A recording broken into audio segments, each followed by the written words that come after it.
नमस्कार मंडळी.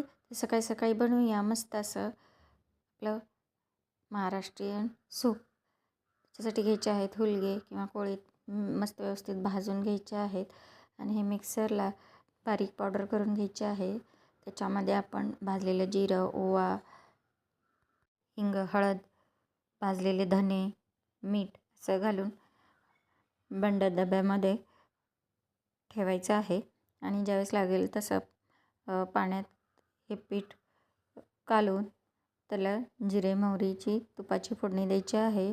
चवीनुसार आणखी तुम्ही याच्यामध्ये चटणी मीठ घालून एक उकळी आल्यानंतर कोथिंबीर घालून मस्त असं हे कुळथाचं किंवा हुलग्याचं माडगं तुम्ही थंडीच्या दिवसात गरम गरम पिऊ शकता. याच्याने शरीरातील रक्तवाढीला मदत होते, तसंच शरीरातील किडनीमध्ये असणारा किडनी स्टोन निघण्यासाठी मदत होतं. तर चला सबस्क्राईब करा. बाय. तर या खायला.